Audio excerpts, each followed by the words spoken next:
I want to be perfectly round with my shirt up to here and my belly out. I'm gonna just stand outside of LA nightclub, little white girls on their cheap Shifu, can I have a chow fan, Shifu? Then I'll be like, yeah, bitch, let me chow you a fan. Walk, spoon, and you just walk, hey. Yeah, when you use your fucking to cook, it's walk, hey. Hello, 外网的亲朋好友们. Welcome to another episode of making Chinese food for hopefully white people. Today we make Uncle Roger's favorite, fly rice. Again, because the first time we did it, we didn't do it properly. And it pissed a lot of people off. Do you really want to walk hay? Walk hay, bro. And now we're going to do it slightly more properly, or at least we're going to show you how we serve our fried rice at the restaurant. So here at Magpie, we serve our fried rice as a side dish for our steak. Today, the main point of doing this video is to show you and discuss with you a few things. One, what the is wok hei? What do I think about wok hei? And two, we're going to show you that if not wok hei, then at least very, very, very good fried rice is indeed possible, if not preferably made on an induction burner, which is the only style of burner we have here. Now, for the deeply, deeply heterosexual among us who like their fancy wattages and numbers, my induction burner here on this stove is 3.5 kilowatts or 3,500 watts. For service is more than enough. So, my prep is pretty much done here. Let's talk about the instruments in the van. Here we have some wax meat, which is just dried, cured pork belly from some XO sauce, some chaojiang that we make in-house, some chopped up scallions or green onions or spring onions, depending on which version of English you speak, chopped up mushrooms, fragrant mushrooms, or you would know them as shiitake, which are highly optional, 2 eggs beat with salt and a pair of white people chopsticks, and rice. Rice is the most important part. Now, if you pray at the altar of Uncle Roger and are a good boy and make your sacrifices to him in day-old rice, you will know you can fluff your rice, and by that I mean let it go cold and then molest it into small little chunks, which will help you with the frying. What you can also do is put a few drops of oil into your rice to lube it up for the fry, which is indeed what we do here at the restaurant. By the way, this is just the steak that's going to be served as the side dish to our fried rice. We're one of the few restaurants that are fortunate enough to serve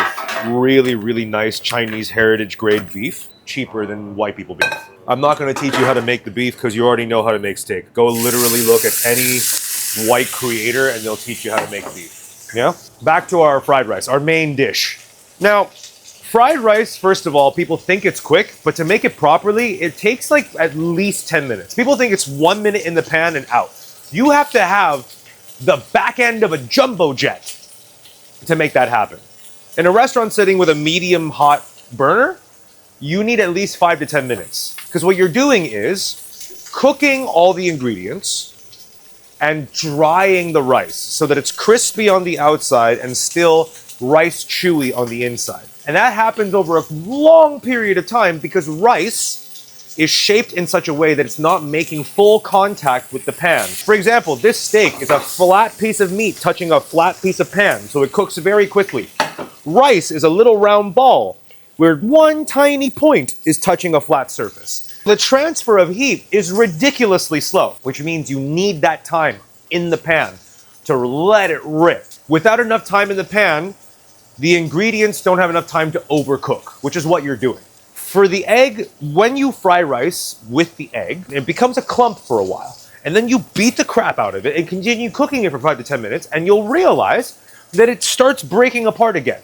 That's just egg proteins overcooking to a Western standard. They're being cooked to such a point that the proteins constrict, ball up, release from each other, and then turn into just this film of protein. As you can see here, round wok, flat burner. Juicy, big booty on this wok. Skinny little white girl burner. Well, as long as your wok is touching the induction burner, it will in fact induce. Now, my pan is rip-roaring hot. Now, the first thing you do now is you roll the pan around on the burner to get it hot on all sides. A lot of people say that a rocket burner, the flames spread out, and that's what creates even heating. No, not true. Because if you look at a burner, even a Cantonese 2-ring burner, the flame is in the middle. It requires the cook to spin the wok to get it to heat evenly. So it's not the flame that makes the pan heat evenly, it's the ability to cook. Which means the good news is you can do this on an induction burner. Now, for frame of reference, since we started doing this, it's been 3 minutes. I'm just heating up my pan. Now, I think this is enough heat for now. In goes a spoonful of fat. You could pour it in like a normal person, but the sexy Chinese wok thing to do is to put the bowl on the edge of the rim and spray it around. All right, now fat mostly goes away and you leave an uncomfortable amount of fat inside the pan. This is called bottom grease. A lot of people like to fry their aromatics first. The mushrooms, the scallions, the blah, blah, blah, blah. I never do because I want them to retain a little bit of rawness. For me, the first thing that goes in is eggs. In a rip-roaring hot pan, in go my eggs. And you want it to look like that. You want it to fluff up immediately. Yeah? And you want it to be very, very cooked looking. Yeah? Before the rice goes in. Now, the reason you do that is because if there's too much liquid egg, you're not making egg fried rice. You're making egg wrapped around rice fried. I've heard my grandpa describe it as 金包银, which is a very fancy way of saying I want my fried rice to taste like egg and rice separately, which is why I let my egg cook quite a bit. As you see, get some color on it before the rice goes in. This is not a hard motion. My offhand is just going back and forth while my ladle hand is going in circles. I'm doing this essentially. That's all it is. If I want to flip my wok on a flat burner, I push back and forth and my ladle goes opposite back and forth. So some visual cues for you to know when to add your shit. This is all steam right now. I'll put my face right here. Steam. This is steam. Now that is smoke. See how it turns into white kind of vapors? That's how you know you want to add the rest of your shit. So here goes my wax meat, my scallions, my mushrooms. I like my fried rice to have a lot of stuff in it. I also need this stuff to soak up the extra free-floating grease inside my rice. As you can see, this is very loose and dry now. It's very 粒粒分明, right? This is every individual grain hitting the bottom of an overheated wok to create this white, thick smoke. You're essentially gently burning everything. Wok hei. In goes our house XO sauce and a little bit of confit garlic that we have for service, but you can just use raw garlic if you wish.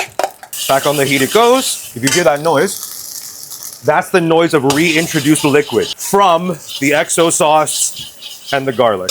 And we're gonna cook that out until the smoke turns from steam into that thick plumed oil smoke again. Because another part of wok hei is really just overcooked fat. It's smoking oil. Now you can flip your pan mid-air if you want to, like this, but you're on an induction burner, so you don't need to. It doesn't make it cook better. I recommend you keep your pan flat on the burner the whole time. See that white smoke? That's your wok hei right there. Or you could pour in, but the Chinese thing to do is to spray it around the edge so you burn most of your soy sauce and get that wok hei. A lot of Cantonese cooks have said, oh, if you put the soy sauce all to the side, the wok will caramelize it, adding wok hei. And that same Cantonese cook will say, wow, 酱油这么又会焦会糊的哦. Chinese food is very belief driven. Now, that's your seasoning, and that's your rice done. This is easily a 2-person portion, which is how we serve it at the restaurant. And here's a steak that's been cooked, very Marco Pierre white, which is seared for 2 minutes on both sides and rested in the pan. Medium rare on the side of rare. And this is exactly how we serve steak and fried rice pretty much at the restaurant. And here we go. Here's fried rice. All right, here you go. Sorry, beef tax. Beef tax. 来一口饭不？挨一下不？挨一下来结尾的。 Time to review.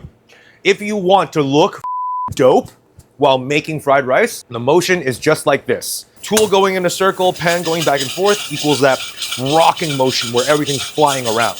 If you want to flip your food, your pan and your ladle are going both back and forward in opposite directions. That's how you get the food to flip in a layer. If you are cooking in front of someone who doesn't know how cooking works or induction, and you want to look impressive, you pick the whole wok up and go like this. But that's just like flipping a pan in Western cooking or in Italian cooking when they allonda the risotto or emulsify the sauce on the pasta. Anyways, let's talk a little bit about wok hei. The other day, Lao Chen, they asked me what is wok hei. And my real answer is wok hei is a belief system.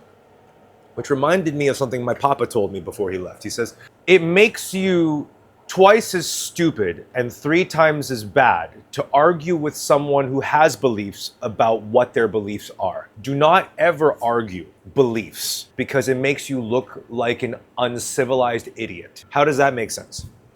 If someone believes that wok hei is real and you tell them that it's not because 1, 2, 3, you're a asshole. Because most people who don't believe in wok hei will say, well, then tell me what wok hei is. Tell me specifically the chemicals, the compounds, the reactions. If that person could explain everything or indeed wanted to, that wouldn't be a belief anymore. It would be an understanding. You don't understand your gods. You believe in your gods. You can't fully understand a god. That's why they're gods. I am under the understanding that there are certain things that certain cooks can do with certain tools and flames that make food indeed taste better than others. Does that mean it's wok hei? I'm not inclined to believe so. I prefer to try to understand the whys rather than just go, yes, it's wok hei. Where I draw the line in the sand is when people use wok hei as a form of restriction, handicap, or gatekeeping on people who want to cook stupidly simple Asian food at home. This is leftovers in a pan heated up more than usual. That's all it is. Finito. So, with that being said, if you like wok hei, I'm so happy that you have beliefs. But don't take it too seriously. It's just not that deep. Talk often, talk soon. Take care of yourselves. There's also another possibility. 锅气的一部分有可能是细粉。当你看到一个师傅搁那儿骨瘦嶙峋的拿一个叼着一根烟，咣咣咣咣咣，侧空翻、后空翻、前翻、后翻、左翻、右翻，哗哗哗哗哗。